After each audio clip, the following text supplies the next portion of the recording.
What's up, Thunder fans? Along with Anthony Morrow, I am Colby Daniels. We are a week into the NBA season. The Oklahoma City Thunder are 5-0. 1 week in, my man. What do you think so far? They're looking good, man. They're looking great. They're picking up where they left off. Obviously, man, the guys are really locked in. Right,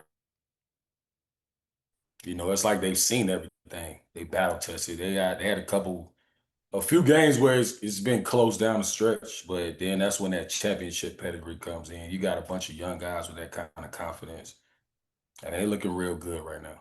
So hopefully they keep it rolling, man. Yeah, we got to talk about the championship pedigree, but before we do anything else, I just got to say, how weird is it to see Russell Westbrook, A, in a Kings uniform, and B, wearing number 18 for the Sacramento Kings? It's just like a parallel universe. I know it's crazy, man, but I think this is his 18th year, if I'm not That's mistaken. right. That's right. Maybe somewhere around there. It is, right?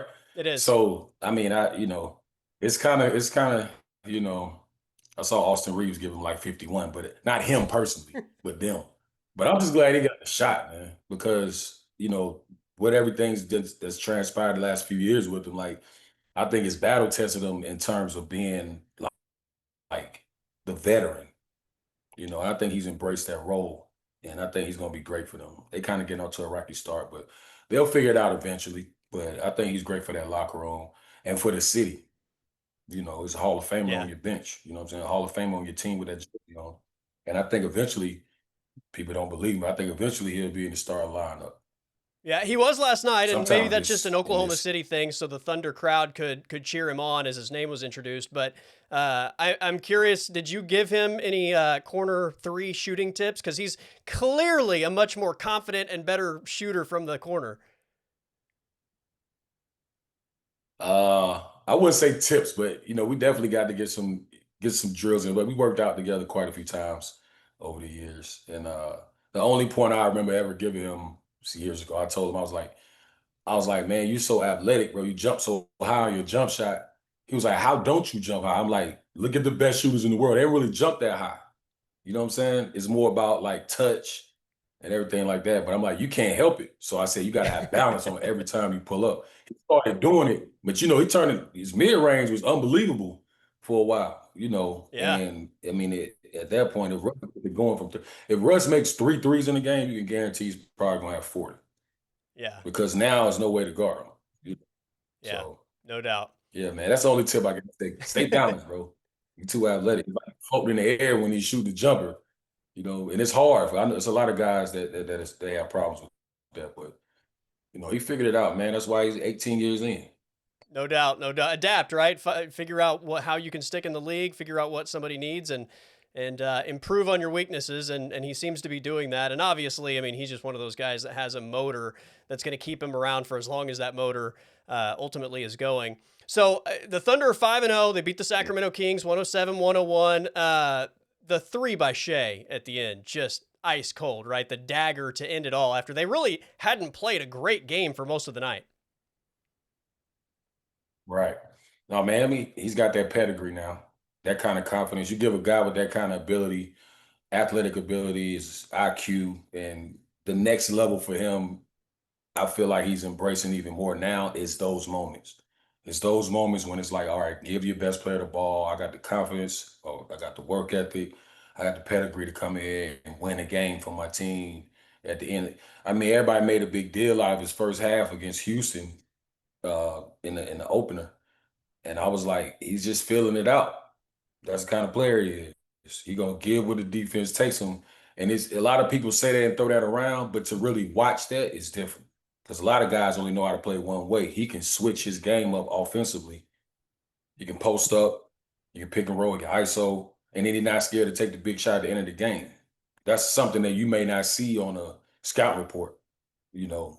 But now you're gonna have to put that on the scout report. If less than 5 minutes in the game or in regulation or in overtime, you know where the ball going. But how do you stop it? Because he'll make the right play. Yeah. He's not gonna force it, but he wants that shot. He wants that moment. Your superstar got to be like that. It's incredibly unfortunate. I think that there's this like national narrative about being a free throw merchant and getting to the line, and that's how he scores all his points. And I mean, I think you just laid it out really well. Like, he's going to take what's there. He's an improved 3-point shooter. He can get to the rim. The mid range game is disgusting. And I mean, he'll put you on skates ultimately with the handle. I mean, he can beat you in so many ways. The free throw aspect is one version of the many versions in which he can beat you offensively. But I feel like that part of it gets so, I think, brought up and put on the marquee that it sometimes overpowers, I think, how people view the rest of his arsenal, really. Yeah, I mean, he's a unique scorer, and people couldn't really figure him out. When he was with the Clippers, I was like, it's something there with him, but I don't think that people think that's going to translate.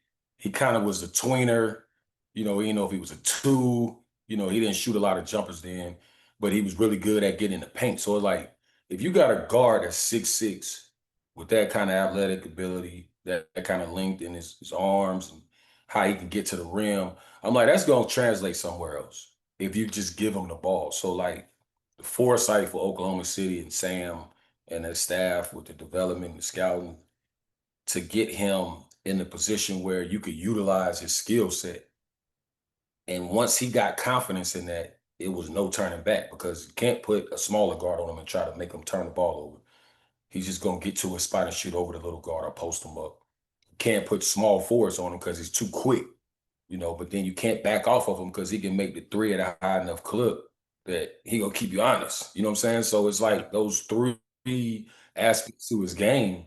Like, what are you gonna do to stop him? Because he'll give you 14 assists. That's what he needs to do to help the team win. If he got to score 45, he'll go do that. If he has to get 12 rebounds, he'll do that. If he got to lock down the other team's best guard and sacrifice some of his offensive game, he'll do that. So a lot of teams don't have. You may have a guy that's a superstar that can dominate a game like that, but not in that many aspects of the game. Right. So it's not many players like him. And to do it efficiently at Guard, times as well. I mean, he does it, I think, in a way where it's not necessarily him taking every shot every time down the floor to get his numbers. I mean, other guys are scoring as well, so he's doing it at an efficient rate, which I highly appreciate. And I think we got spoiled with that when KD was with the Thunder as well. I mean, he was the same kind of guy, got his numbers, but did it in an efficient way where Yeah. other guys were able to get touches within the offense, and that's why they're so deadly. So these 5 games, I know everybody just thinks like they're 5-0. They're the champs. They should just run over everybody. Double overtime win against Houston in the opener. Double overtime win against Indiana 2 nights later in an NBA Finals rematch, first road game of the season. They're on the road for 3 straight games. Then last night was the second of a back-to-back as they return home. I mean, a little bit of a tough stretch. I know they just had an entire offseason, but a tough stretch to open up this season. And while they haven't played their best basketball, you mentioned it at the beginning, championship pedigree, they've just found ways to win. Here is SGA last night after the game on that subject. Just the DNA of this team, this group. Like, we understand how to win basketball games. And tonight was a perfect display of that. It wasn't going our way. What felt like the whole night. They were making shots, we were missing shots. We fouled jump shooters a million times tonight. We had a lot of mental lapses, but we fought through it really well as a group and as individuals, and just kept the game close enough. And then when it was winning time, we did what it took to win. You saw guys crash the offensive glass, make big shots, big rebounds. This team knows how to win when it's time, and we showed it tonight. There you go. I mean, I think he said the same things you did. They know how to win. They know what they need to do when it counts, and I think it speaks to the fact that there are not giant egos on this team, that everybody's willing to do the little things, for the good of the team. Yeah, absolutely, man. When he said DNA, that's number one right there. The DNA of that team. It's battle tested. Like I said, it's still early in the season. It's a season with peaks and valleys with anybody, any team. I know they probably favored to go back to the finals, win the finals actually, and I got them actually going back to the finals. Um, but I mean, that's exactly right. You said it perfect. Like, everybody on the team is nobody's bigger than the program, not even the superstar. And that's the thing. That's the uniqueness about an organization like that, and a program like that. When from top to bottom, everybody's holding themselves accountable. Everybody holding each other accountable. So if you buy into that, you rarely get 14, 15 guys with the jersey on that's buying into that, let alone the entire organization. So I think that's the fuel right there. That's like half the battle. Guys, everybody works on their game. Everybody's taking care of their body. Everybody's eating right. But to be as one for 8 or 9, maybe 10 months out the year, if you make it to the finals, that's tough to keep a group of guys like that together.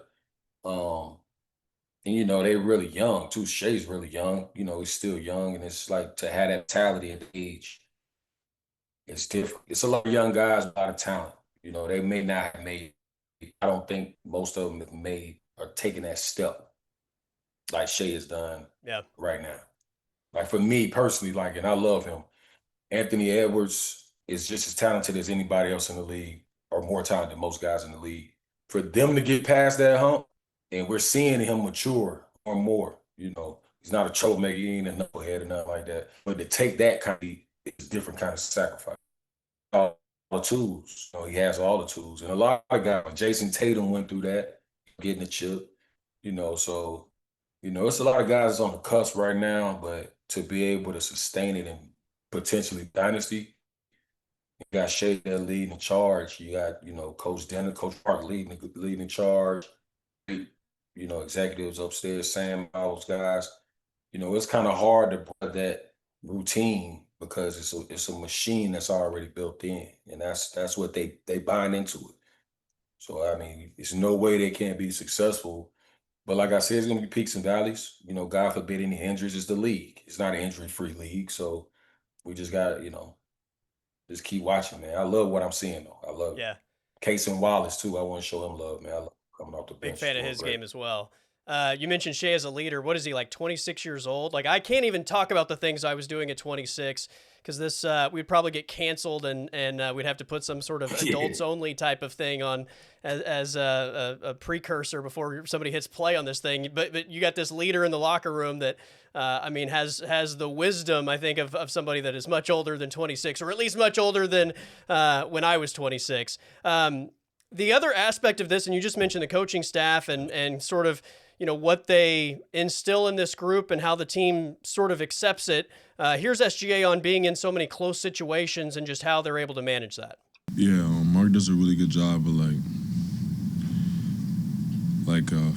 focusing on, there's a bunch of things that help you win, and he does a really good job of focusing on a few of them at a time and keeping it really simple for us.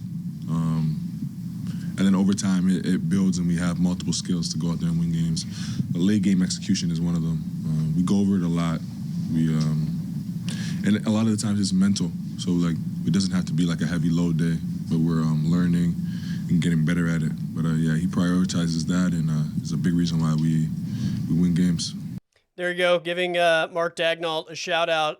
I don't know how many coaches you played for, but does that hit home at all for you, just in terms of your NBA career and the different coaches that you had that maybe did or didn't do things like that? Yeah, I know exactly what he's talking about. Keeping it simple in crucial moments. That also goes with preparation. So when you go through situational drills or situational plays in practice and paying attention to details, usually at the end of practice when you do that, because obviously situational plays are ran in those moments where it's a 6-point game or a 4-point game, or we're up 2 or we're down 3. It's 56 seconds left or a minute and a half left. The older I got, the more I took that part of practice even more serious. If I knew I would be in the game, I would take those, paying attention to detail right then. And I watched Mark when I was there, he was a G League head coach. Yeah. And I used to go practice with him sometimes in the rotation, but I would talk to Mark a lot though. Whenever he came to our practices, I would go to their practices. We go to the Blue games back then. And he was a real sharp dude, man. If you would listen to him talk about the game, about anything, he could break any situation down, any player, anything like that. And it's top to bottom. That's why he is who he is now. But I saw that 10 years ago with him. And I'm not surprised at all the success he's had. And what Shea said is real. I had a few coaches. Rick Carlisle was kind of like that when I was in Dallas. Scott Brooks in Oklahoma City for me. Um, it's a few coaches that I really could appreciate in those moments. It was never a panic time. It was just, look, we already worked on it 6 days in a row. So this is what we're going to do. Stick to it. And then, of course, it helped to have KD and Russ out there, so we won a lot of games like that. Good players often make Yeah, coaches look I, really I, I smart know for exactly sure. what you're saying. That's a fact. All right, That's a I gotta fact. ask you about AJ Mitchell. I mean, this guy was a second round pick last year. Rookie season, plays a total of 36 games. Sort of makes the playoff rotation. I mean, he wasn't a guy that was playing critical minutes, but was getting a little bit of run in the postseason. And a week into the season, I know that Jalen Williams, J-Dub, hasn't played yet, and he's obviously going to step into a giant role when he does. But this guy has Right. done everything that's been asked of him. He's the third leading scorer on the team through 5 games. I think he's been really valuable in terms of just being a ball handler and a guy that can run the offense when Shea's not out there and Shea doesn't have such a giant workload. But I mean, he looks as comfortable taking shots and just being the guy, so to speak, when Shea's not on the floor, and even at times when he is sharing the floor with Shea. I mean, what a find for Oklahoma City. And again, I said this a little bit earlier. You have a team that is full of guys that don't have giant egos, because I don't know how many situations in the NBA you could have a second round pick that plays 36 games in his rookie year and is able to, I think, get the shot volume, right, that this guy has immediately, and nobody's looking at it sideways. I mean, he stepped right in. It's always next guy up, you know, and you got to always have a lefty on your team that can make shots, man. I love watching him play. He hit a buzzer beater, and I think it was going into halftime, and he walked in, no expression on his face. He was walking, it's all business. I love those kind of guys, man. But he fits the pedigree of the team. He fits everything that the team and that organization stands for.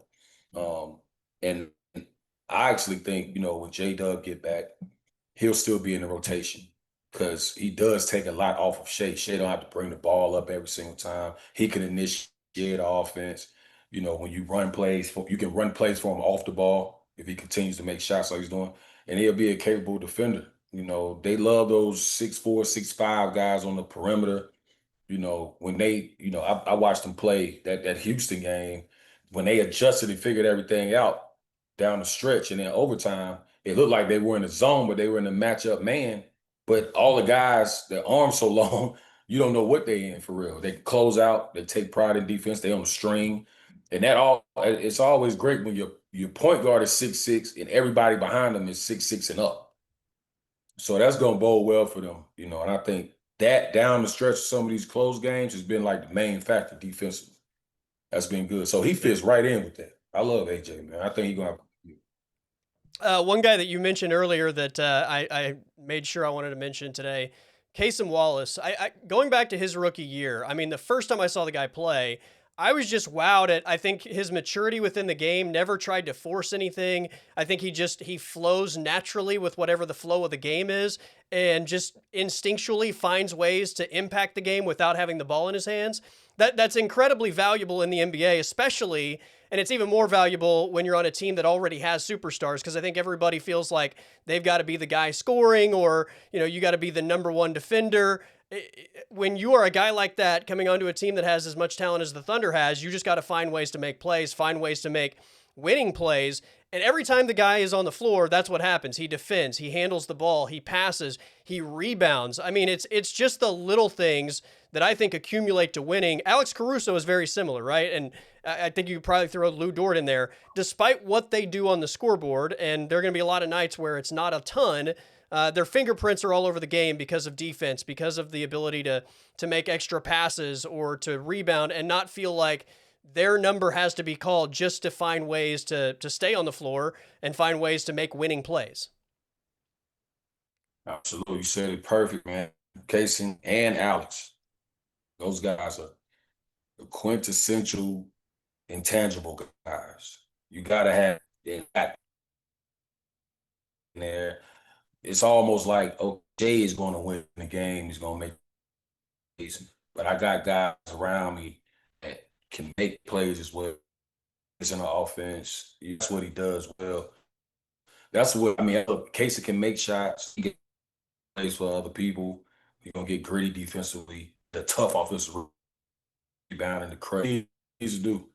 So I love that. I think my screen. Did Yeah, I freeze over there? I think we got you frozen as well. I can hear you, but oh, there we go. For a second. Okay, we got you back. All right, you mentioned the left-handed shooters. I got to hear your 3 favorite left-handed shooters to watch. Pull the trigger. Or like now. Forever, all time.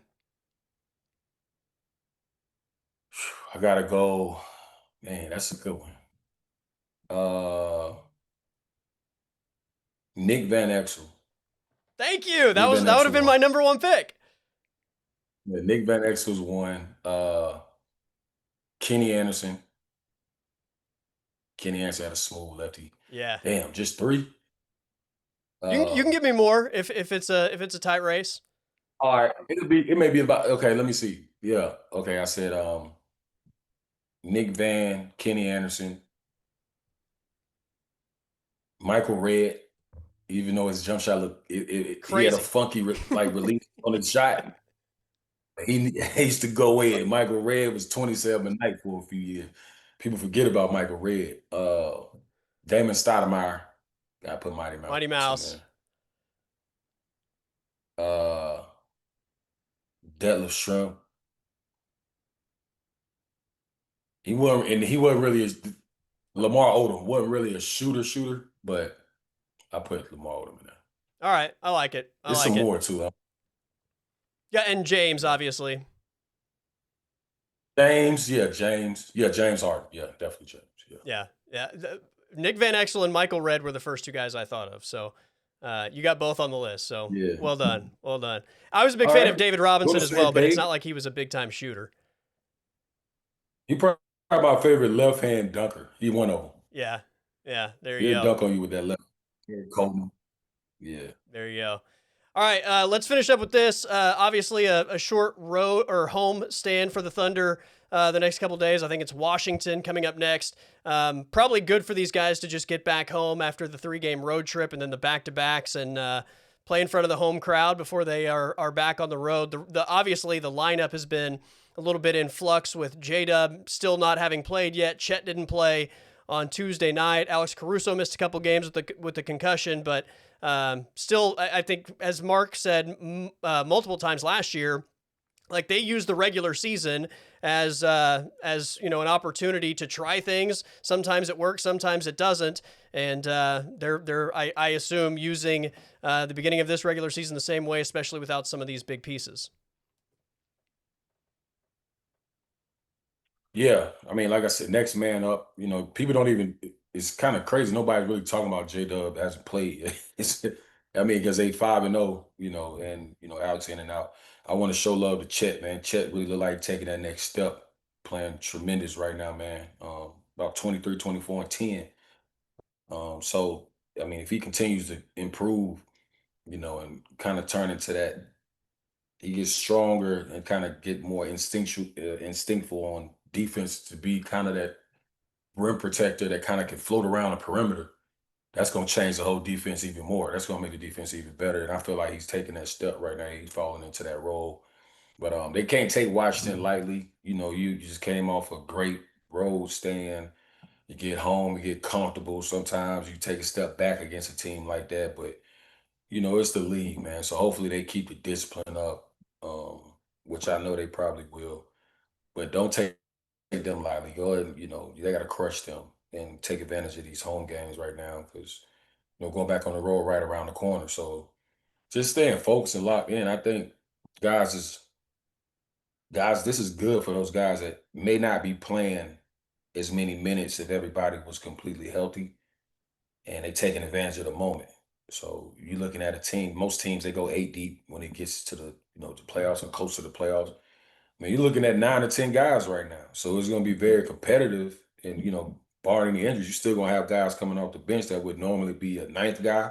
That's like the sixth or seventh guy now, you know. And they taking advantage of it, but they playing as a unit on both ends of the floor. And as long as they do that and they continue to take advantage of those opportunities, you might be looking at a 16, 17 game win streak. You know, they keep it up. You still got guys coming back. You still got, you know, guys still getting better, guys gaining more confidence. So, I mean, hopefully we'll see, man. But that's what we're here for, bro. We're gonna break it down every time. That's man. right. That's right. We got another fun week ahead. We'll do it again next week, and we'll see if the Thunder continue to. They're on pace to go 82-0. So I mean, I'm just saying that's what the numbers say. Yeah. It's only 77 more games, bro. That's right. So light work, right? That's right. And It's light work. then maybe they'll get tested in the postseason. We'll see. We'll see. And my man, always great to catch up, and we will do it again next week. Always, Cole. Thanks, man.